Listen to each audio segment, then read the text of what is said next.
नमस्कार, मैं हूं शरद द्विवेदी और हमारी विशेष प्रस्तुति हे प्रभु आनंद दाता, इसमें आपका बहुत स्वागत है। पिछले एपिसोड में हमने बात की थी एक बहुत मनोवैज्ञानिक और आपके हमारे मन के गहरे तल को छू लेने वाले विषय पर, और वो विषय था अपमान। एक और विषय होता है जो अपमान से जुड़ा नहीं है, लेकिन कहीं ना कहीं हमारे मान से या हमारे साथ जो घटनाएं जीवन में घटती हैं उनको लेकर हमारे नज़रिए से, हमारे दृष्टिकोण से अवश्य जुड़ता है। और जब भी हम जीवन में कुछ अच्छा करते हैं और नहीं कर पाते हैं तो एक टिप्पणी बड़ी आती है कि अपना या तो अपना भी समय आएगा भैया, अभी तो सब ऐसा ही है। और या फिर हम ये कहते हैं कि वो समय आ गया है, समय अब आ गया है, अब सब चीज़ें बहुत अच्छे से चल रही हैं। या फिर हम ठंडी सांस भरकर जब काम नहीं होता है तो कहते हैं समय हो तो बलवान भैया, क्या करें, पूरा प्रयास किया। शायद दुनिया में ऐसे निष्काम योगी भांति जीवन बिताने वाले लोगों की संख्या बहुत कम होगी जो अपनी कमज़ोरी को भी इसके साथ जोड़े। नहीं, हम अपनी कमज़ोरियों को उजागर कभी नहीं करते। शायद हमने अपने सामाजिक परिवेश में यही सीखा है। तो हम दोष मढ़ देते हैं समय पर। समय है भैया, अपना अपना समय, अभी उनका समय चल रहा है। ऐसा लग रहा है जैसे समय कोई ऐसी आध्यात्मिक विभूति या आशीर्वाद है कि किसी के साथ वो लग जाता है तो उसके दिन बहुर देता है और किसी को सड़क पर लाकर खड़ा कर देता है। और फिर ये अवधारणा कर्म की अवधारणा से बिल्कुल अलग छिटक जाती है। तो फिर मेहनत करने वालों का क्या होगा? देव देव आलसी पुकारा। तो ये सच्चाई है क्या? क्या ये हमारी एक आलस्य भाव है कि हम बहुत सारा दोष समय पर मढ़ देते हैं? समय हो तो बलवान, उनका समय है, मेरा समय नहीं है, अपना समय भी आएगा भैया। क्या सच्चाई है साहब इसमें? क्या वस्तु स्थिति है इसमें?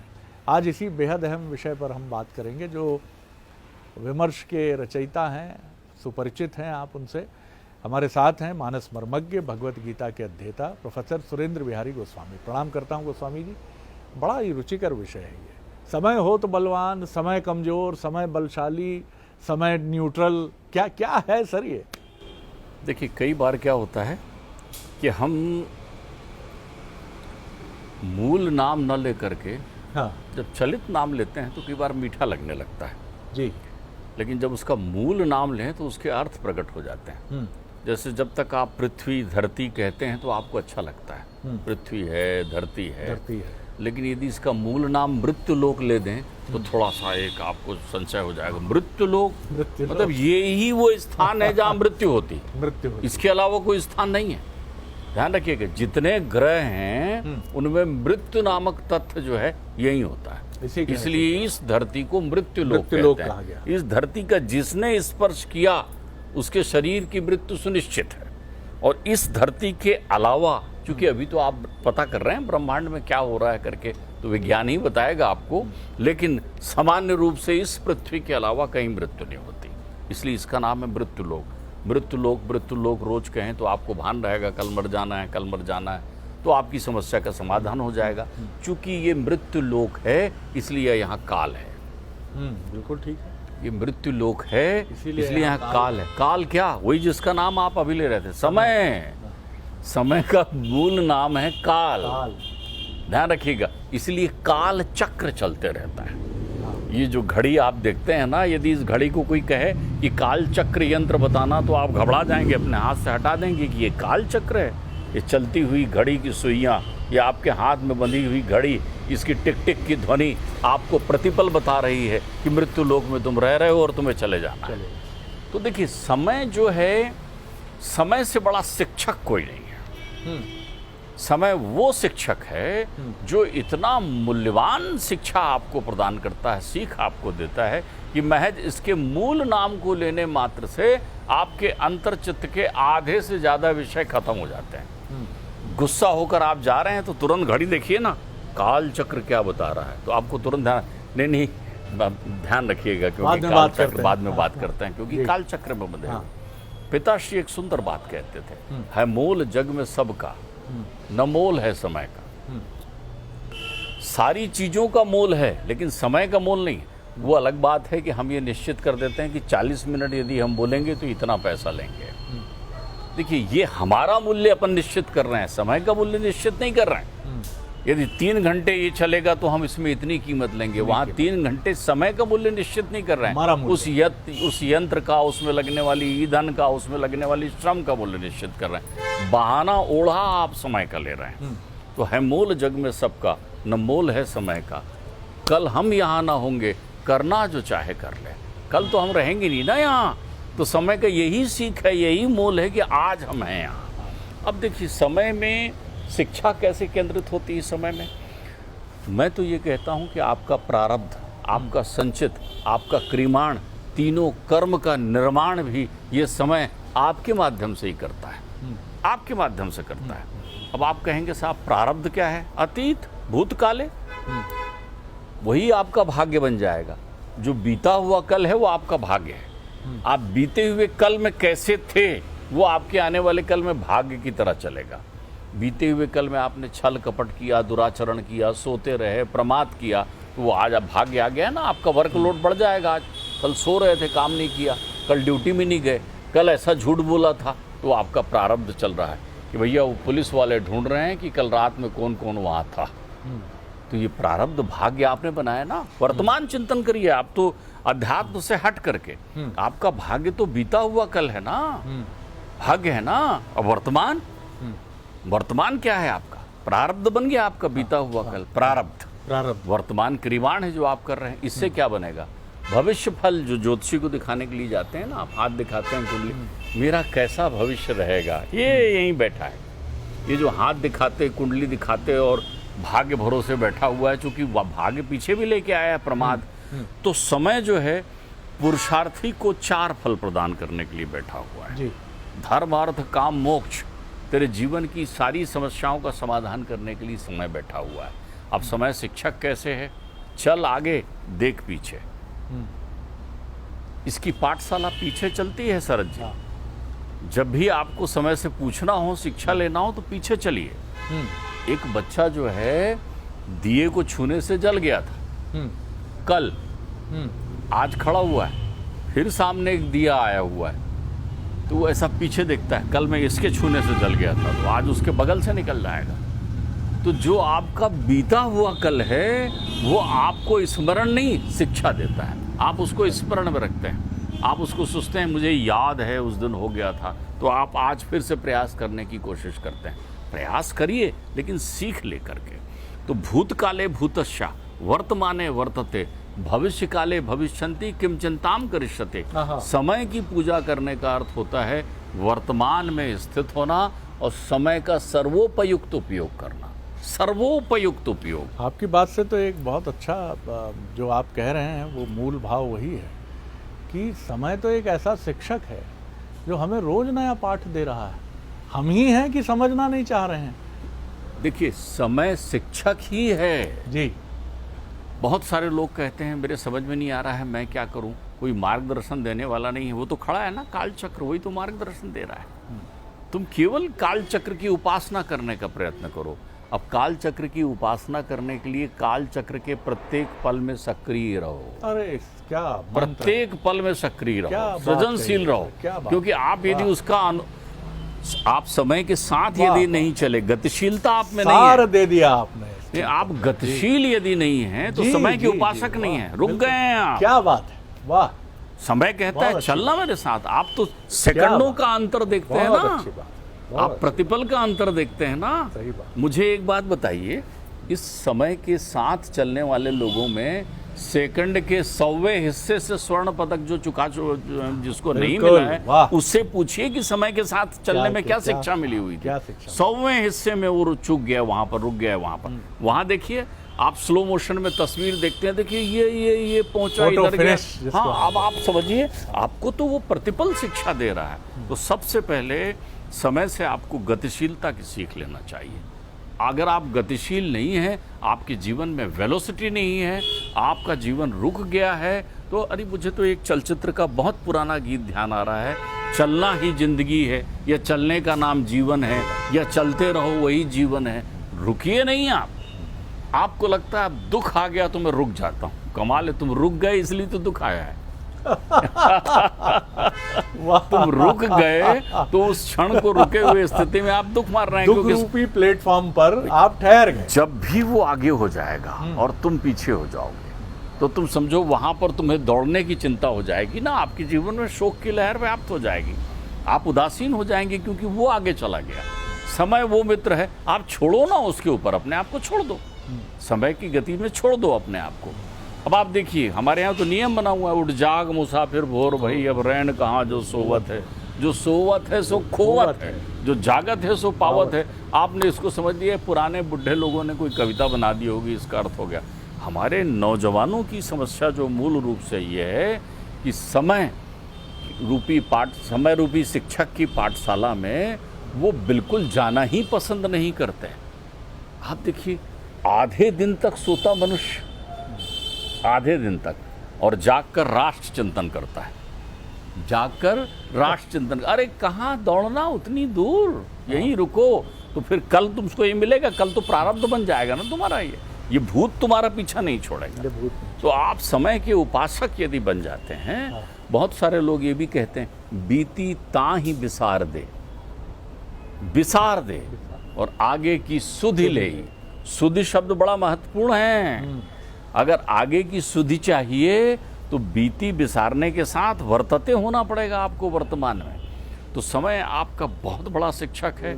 समय मूल्यवान इसलिए है कि हमारे जीवन में आने वाला प्रतिपल पहला और आखिरी है, पहला और आखिरी है। दूसरे बार आने वाला पल दूसरा होता है। समय का हर पल, घड़ी की हर टिक टिक आपको कुछ ना कुछ दे जा रही है। क्या दे जा रही है? आपको वो सम्मान दे जा रही है जिसके आप हकदार हो। कौन सा सम्मान दे जा रही है? या तो वो प्रमाद। बहुत सारे लोग कहते हैं समय मैंने जो चोट दिया था, चोट थोड़ी दिया था, समय आपको छू कर निकला था, आपका हाथ पकड़ कर निकला था, आपको खटखटा कर निकला था, लेकिन आप नींद में थे और समय ने आपको जगाया तो चोट लग गई आपको। जागिए, समय चोट नहीं देता, ये काल है भाई, काल। तो काल आपको, काल तो स्थायी प्रभाव ही देता है। देखिए एक घड़ी का दुकानदार जब अपनी अंतिम घड़ी गिन रहा था तब भी वो घड़ी उसके हाथ में ही बंधी हुई थी जी। घड़ी का दुकानदार है, अंतिम घड़ी गिन रहा है, तब भी घड़ी उसके हाथ में बढ़ी है। और जब उस दुकानदार की अंतिम घड़ी बीत गई तब भी वो घड़ी चल रही थी जो घड़ी उसने पहन रखी थी। तो समय इतना मूल्यवान है, आपके न रहने के बाद भी आपकी कहानी सुनाने के लिए रहेगा। लेकिन क्या आपने कहानी लिखी? क्या आप कुछ ऐसा कर गए? क्या आपने कुछ बनाया? क्या आपने समय के साथ वो मित्रता की? अब बहुत सारे लोगों के मित्र हैं संसार में, लेकिन आप पूछ लीजिए किसी का मित्र समय नहीं। अगर समय मित्र हो जाए तो फिर आपसे बड़ा बलवान कोई नहीं हो सकता। आप जो चाहोगे, यंग यंग चिंतित कामम तंग तंग प्राप्तनोति निश्चितम, जो चाहो वो आपको मिलेगा। क्योंकि समय के मित्र होने का अर्थ होता है उपलब्धि के प्रति रुकता भी नहीं है आदमी। यानी वहाँ पर सफलता भी सीढ़ी है और असफलता भी सीढ़ी है। समय जिसका मित्र है उसके जीवन में सफलता भी सीढ़ी है और असफलता भी सीढ़ी है। क्योंकि सफलता के शिखर पर पहुँचने के बाद भी समय चलता है और असफलता में जहाँ गिरे हुए वहाँ से भी चलने की सीढ़ियाँ लगातार बनी रहती है। आप चलते रहते हो तो आप अनवरत हो जाओगे, और जब जीवन अनवरत हो जाएगा तो आपके प्रत्येक क्षण का सर्वोपयुक्त उपयोग आप करने लगोगे। तब काल रूपी शिक्षक आपको पुरस्कृत करेगा। तो काल रूपी शिक्षक कैसे पुरस्कृत करता है? जैसे लोगों को किया, किसी का नाम लिख देगा, किसी को कह देगा ये विवेकानंद हैं, किसी को कह देगा ये रविंद्रनाथ टैगोर हैं, उपाधियां देता हुआ चला जाएगा। आपके नाम उस अनंत पटल पर अंकित करके रख देगा जब युगों तक आपकी स्मृतियां चारों तरफ चलने लगेंगी। देखिए काल के उपासक को चैतन्य कहते हैं। काल के उपासक को क्योंकि उसकी चेतना सदैव जागृत रहती है। आत्मानुभूति करने में वो दक्ष हो जाता है, आत्मानुभूति करने में। और चूंकि वो रुकता नहीं, गतिशील नहीं होता, तो वो बेपरवाह हो जाता है। ध्यान रखिएगा, बेपरवाह का अर्थ होता है उसके पास कोई चीज़ लगती नहीं ना, वो यूं करके निकल जाता है। उससे विरक्त कोई नहीं होता, वो तो चलते ही रहता है। आप देखिए अपने हमारे जिन बच्चों के संदर्भगत में ये चिंतन कर रहा हूँ, वो अगर अपने माता पिता को भी देखें तो आप देखें, आपने कहा बाबूजी आज फीस पटाने के लिए पैसा चाहिए, आज आखिरी डेट है। बाबूजी यूँ यूँ आपकी तरफ देखेंगे, अपनी गमछा यहाँ टांग कर, चलो मैं देखता हूँ, और वो चल पड़ेंगे। उनके पास कुछ नहीं है विकल्प अभी उस समय, लेकिन वो चल रहे हैं। क्यों चल रहे हैं? कहाँ चले जा रहे हैं? किसी व्यापारी की दुकान में जाएंगे, किसी मित्र के यहाँ जाएंगे, किसी खेत में उपजी हुई फसल के बारे में चिंतन करेंगे, किसी जेवर को गिरवी रखने के बारे में चिंतन करेंगे। वो तो चल रहे हैं ना, उन्हें मालूम है ना कि मुझे चलना है। लेकिन तुम तो रुक गए ना वहीं कि अब बाबूजी शाम को लौटेंगे, तब मेरी फीस पटाएंगे, तब फिर मैं चलूँगा। तुम वहाँ रुक गए। तुम्हें भी चलना चाहिए था बाबूजी के साथ। कहाँ? विचारों में कि अगर बाबूजी इतने श्रम से धन ला रहे हैं तो मुझे कितना पढ़ना होगा, कितना काम करना होगा। क्या मैं शाम को जाकर थोड़ा बाबूजी को खेत से मुक्त कर सकता हूँ? क्या दुकान में उनका समय दे सकता हूँ? क्या माँ का हाथ बटा सकता हूँ? क्या मैं यहाँ इन प्रक्रियाओं को सृजनशील बना सकता हूँ? जो समय को सृजनशील बनाता है, जो अपने प्रत्येक क्षण में कर्मशील बना रहता है, वो समय का सबसे बड़ा उपासक होता है। ध्यान रखिए, काल चक्र है, बाद में चक्र हट जाता है, काल आ जाता है। काल व्याल मुखग्रास त्रास निर्णास हेतु। तो जो समय में अपने समभाव स्वभाव को जान लेता है, वो भय से मुक्त हो सकता है। समय ही भय से मुक्त करता है। समय शंखनाद करता है आपके जीवन में। एक बड़ा सुंदर दृष्टांत है समय की महत्ता को समझने के लिए। कभी खेत से मुझे याद आ गया वो दृष्टांत कि कभी खेत में काम करते करते जब शाम होने लगी तो किसान ने अपने काम करने वाले लोगों को, आसपास के किसान ने आवाज़ लगाई कि भैया शाम आने वाली है, शाम आने वाली है, चलो। तो सारे लोग जो हैं सक्रिय हो गए कि शाम आने वाली है, शाम आने वाली है। तो सारे लोग जल्दी जल्दी काम करने लगे। वहीं पेड़ों की झुरमुट के पीछे कहीं छिपा हुआ एक बाघ भी बैठा था। इंतज़ार कर रहा था कि अंधेरा हो तो मैं शिकार करूं कहीं इधर उधर। तो उसने देखा मनुष्य जिनसे डर के मैं छुपा हूं, ये मनुष्य जिनसे डर के मैं छुपा हूं, वो किसी और से डरते हैं। उसका नाम शाम है, उसका नाम शाम है। तो बाघ कहता है भाई ये तो बड़ी गड़बड़ हो गई, मैं ऐसे समय में आ गया जब शाम आने वाली है।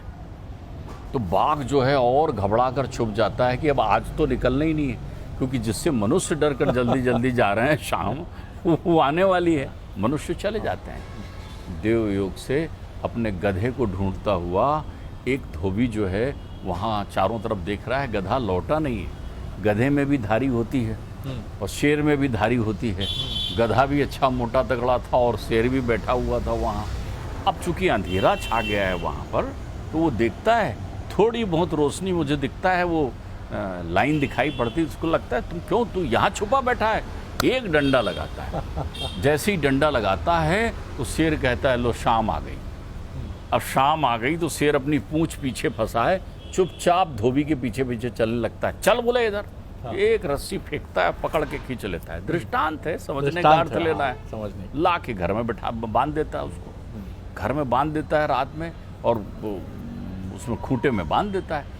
अब वो बंद गया, वो तो चुपचाप आवाज़ तक नहीं कर रहा है। क्यों? शाम आ गई है, यही शाम है भाई, डंडा मारती है शाम। सुबह प्रातः काल ब्रह्म मुहूर्त में अंधेरे में ही 4 साढ़े 4 बजे कपड़ा उसके ऊपर लाद के 2 डंडा लगाकर वो उसे नदी के किनारे ले जाता है। जब नदी के किनारे ले जाता है तो वहाँ पर एक दूसरा शेर भी जो है वो जल पीने बैठा होता है। अपने भाई की ऐसी दशा देखता है कि इसको क्या हो गया है, तो उससे पूछता है भाई क्या है मामला। तो कहता है तू तो भग जा, क्यों? ये शाम आ गई है भाई, तेरे को भी पकड़ लेगी ये। तो शेर कहता है ऐसा कैसा शाम आ गई तेरे जीवन में कि तू जो बिल्कुल बंद गया है यहाँ पर, ये काहे की शाम है? अरे बोले तू तो जा। शेर कहता है मैं चले जाऊँगा। एक बार दहाड़ते हैं, एक बार दहाड़ते हैं, फिर शाम को देखते हैं। तो वो उसकी बात मानकर दहाड़ता है। जैसे ही वो दहाड़ता है धोबी भग जाता है दौड़ के, बाप रे ये तो शेर है। आप ध्यान रखिए, तो हमारे जीवन में भी काल की शाम हमेशा बनी हुई है, लेकिन हम सिंहनाद करने से वंचित हैं। ध्यान रखिए, यही सिंहनाद जो है नरेंद्र ने किया तो विवेकानंद हो गया था। 33 वर्ष की उम्र में शंकराचार्य ने 4 पीठ बना दिए। 40 साल के अंतराल में जो है विवेकानंद ने विश्व इतिहास बना दिया, और तुम 30 साल तक सोते ही रहते हो। तो काल कहाँ से तुम्हारा मित्र होगा, बल्कि वो काल व्याल बनकर तुम्हारे जीवन में शाम ला देता है। क्या बात है, वाह वाह वाह वाह। तो समय के साथ कदम ताल मिलाकर चलना है तो सेहनात तो बहुत ज़रूरी है।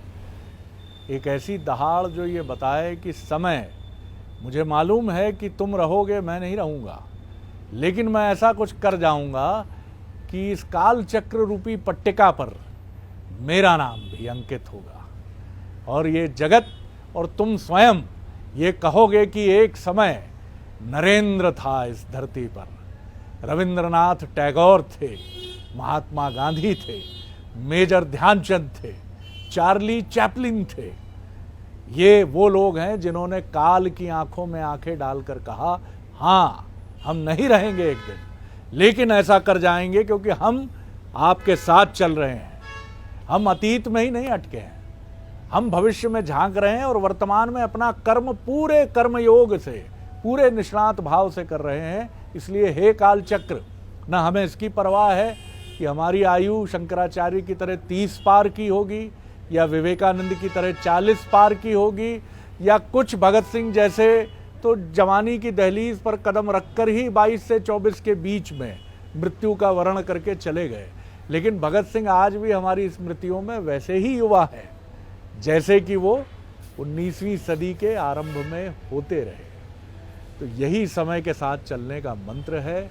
जिन्होंने समय की परवाह नहीं की उनके लिए तो यही बात समझ में आती है कि आपका कोई वजूद नहीं रहेगा और ना आप याद किए जाएंगे और आपका पूरा जीवन यही समय बाघ की तरह, टाइगर की तरह आपको निगल जाएगा और आपका अस्तित्व तो कहीं बचेगा ही नहीं। बहुत धन्यवाद करता हूँ आपको। अद्भुत रहा ये विषय आज का।